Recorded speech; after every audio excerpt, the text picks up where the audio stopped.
స్వస్థత వినయము ద్వారా వస్తుంది, దీనత్వము ద్వారా కూడా వస్తుంది. 2 రాజులు 5వ అధ్యాయము మొదటి నుంచి చదువుదాం. సిరియా రాజు సైన్యాధిపతి అయిన నయమాను అని ఒకడుండెను. అతని చేత యెహోవాయే సిరియా దేశమునకు జయము కలుగ చేసి ఉండెను కనుక అతడు తన యజమానుని దృష్టికి ఘనుడై దయ పొందినవాడాయను. అతడు మహాపరాక్రమశాలి అయి ఉండెను, కానీ అతడు కుష్ఠరోగి. మహాపరాక్రమశాలి, సైన్యాధిపతి అతను, అవునా? అతడు అనేక సార్లు ఆ దేశానికి విజయాన్ని కలిగజేశాడంట. అతడు తన యజమానుని దృష్టికి ఘనుడై దయ పొందినవాడు, మహాపరాక్రమశాలి అంట. కానీ అతనికి ఏముందంట? కుష్టు. చదవమ్మ. సిరియనులు గుంపు గుంపులుగా బయలుదేరి ఇశ్రాయేలు దేశం మీదికి పోయి ఉండిరి. వారు అచ్చటి నుండి ఒక చిన్నదాన్ని చెరగొని తేగా అది నయమాను భార్యకు పరిచారం చేయుచుండెను.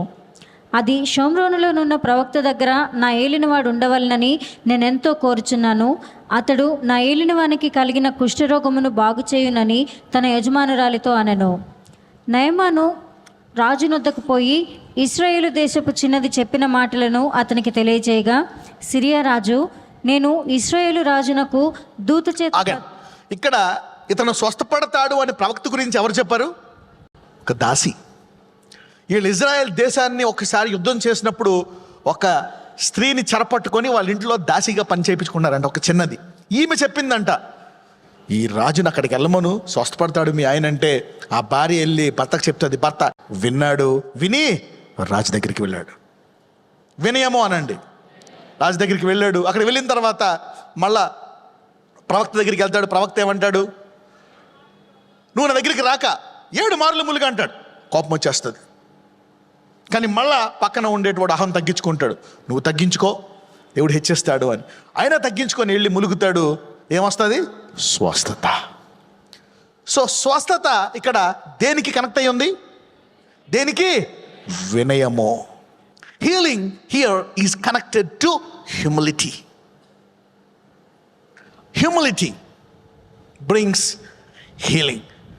ఎవరైతే ఈరోజు తగ్గించుకొని దేవుని మందిరానికి, నేను చదువుకున్న పెద్దోడిని, గొప్పోడిని, డాక్టర్లు అన్నీ ఉన్న దేవుని మందిరానికి వచ్చి ఇక్కడ తగ్గించుకొని వాక్యం వింటున్నారో, మీకు మీ ఎముకలకు స్వస్థత లభిస్తుంది. ఈరోజు coming to the church and house of God is humility. Healing through humility. 2 రాజులు 5:9 నుంచి. నయమాను గుర్రములతోనూ రథములతోనూ వచ్చి ఎలీషా ఇంటి ద్వారము ముందర నిలిచి ఉండగా, ఎలీషా, నీవు యోర్దాను నదికి పోయి 7 మారులు స్నానము చేయుము, నీ ఒళ్ళు మరలా బాగై నీవు శుద్ధుడు వగుదువని అతనితో చెప్పుటకు ఒక దూతను పంపెను. అందుకు నయమాను కోపము తెచ్చుకొని తిరిగిపోయి ఇట్లనెను, అతడు నా యుద్ధకు వచ్చి నిలిచి తన దేవుడైన యెహోవా నామమును బట్టి తన చెయ్యి రోగముగా ఉన్న స్థలం మీద ఆడించి కుష్ఠరోగమును మాన్పునని నేను అనుకొంటిని. దమస్కు నదులైన అబానాయును, ఫర్పరును ఇశ్రాయేలు దేశములోని నదులన్నిటికంటే శ్రేష్టమైనవి కావా? వాటిలో స్నానం చేసి శుద్ధి నొందలేనా అని అనుకుని రౌద్రుడై తిరిగి వెళ్ళిపోయాను. అయితే అతని దాసులలో ఒకడు వచ్చి, నాయనా, ఆ ప్రవక్త ఏదైనా ఒక గొప్ప కార్యము చేయమని నియమించిన ఎడలా నీవు చేయకుందువా? ఆగండి, ఇక్కడ మళ్ళీ ఎవరు చెప్తున్నారు? దాసుడు. చదవండి.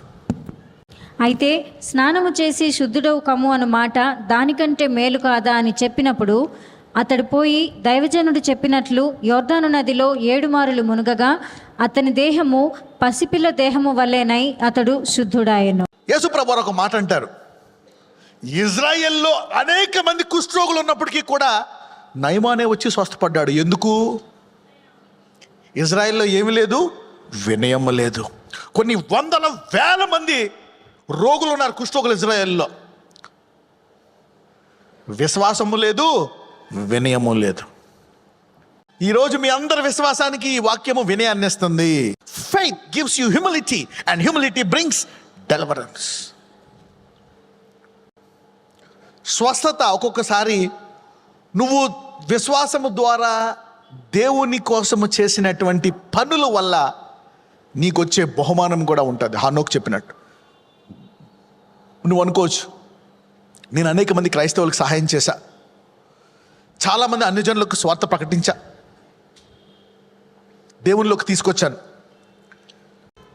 ఒక్కొక్కసారి నీవు చేసిన పనుల వల్ల నీవెప్పుడైతే ప్రభువా నేను ఇవన్నీ చేశాను, నాకు పంట కావాలంటే దేవుడు దాన్ని స్వస్థత రూపంలో నీకు ఇస్తాడు.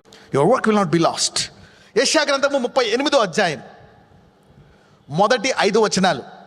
ఆ దినములలో హిజ్కియాకు మరణకరమైన రోగము కలుగగా ప్రవక్తయు ఆమోజు కుమారుడునైన యెషయా అతని యొద్దకు వచ్చి, నీవు మరణ బ్రతుకవు కనుక నీ ఇల్లు చక్కబెట్టుకొనుమని యెహోవా సెలవిచ్చుచున్నాడని చెప్పగా, అతడు తన ముఖమును గోడ తట్టు త్రిప్పుకొని, యెహోవా, యథార్థ హృదయుడనై సత్యముతో నీ సన్నిధిని నేను ఎట్లు నడుచుకొంటినో, నీ దృష్టికి అనుకూలముగా సమస్తమును నేనెట్లు జరిగించి తినో కృపతో జ్ఞాపకం చేసుకొనుమని హిజ్కియా కన్నీళ్లు విడిచుచు యెహోవాను ప్రార్థింపగా, యెహోవా వాక్కు యెషయాకు ప్రత్యక్షమై ఈలాగు సెలవిచ్చెను, నీవు తిరిగి హిజ్కియా యొద్దకు పోయి అతనితో ఇట్లనుము, నీ పితరుడైన దావీదునకు దేవుడైన యెహోవా నీకు సెలవిచ్చినదేమనగా, నీవు కన్నీళ్లు విడిచుట చూచి తిని నీ ప్రార్థన నేను అంగీకరించి ఉన్నాను.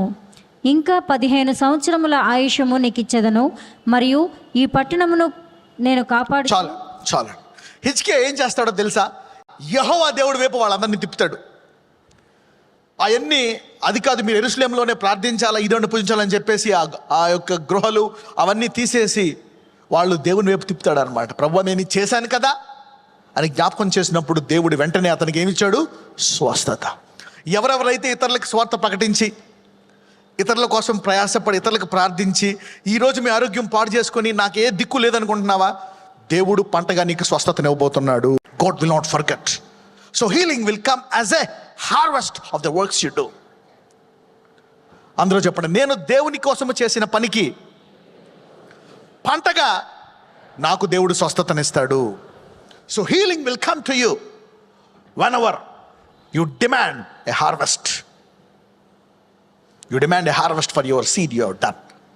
ఎక్కడెక్కడ నువ్వు వాక్యం ప్రకటించావో, ఎవరికెవరికి యేసు ప్రభు గురించి నువ్వు బోధించావో, వాటికి ఫలితంగా దేవుడు నీకు అవసరమైనప్పుడు నీకేమిస్తాడు? స్వస్థత. హిజ్కియా చనిపోవాల్సిన దేవుడు ఎన్ని రోజులు పొడిగించాడు? 15 years. Something will work and bring you healing today.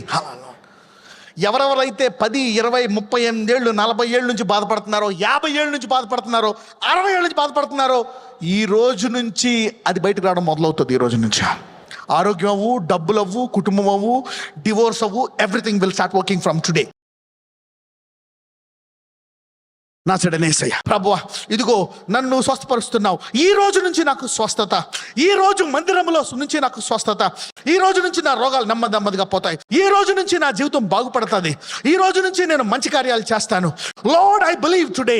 నా అవిశ్వాసాన్ని సహాయం చేయి. నీవు చిత్తము, స్వస్థత నీ చిత్తము. Healing is your will. నీవు నన్ను క్షమించావు, నీవు కనికరము గల దేవుడవు. నేను నీ క్షమాపణ అంగీకరిస్తున్నానయ్యా. మేము తగ్గించుకుంటున్నాము, మేము పశ్చాత్తాపడుతున్నామయ్యా. Let the message heal them in Jesus' mighty name. నజరేయుడైన యేసు నామమున ప్రార్థిస్తున్నాము తండ్రి. ఆమేన్.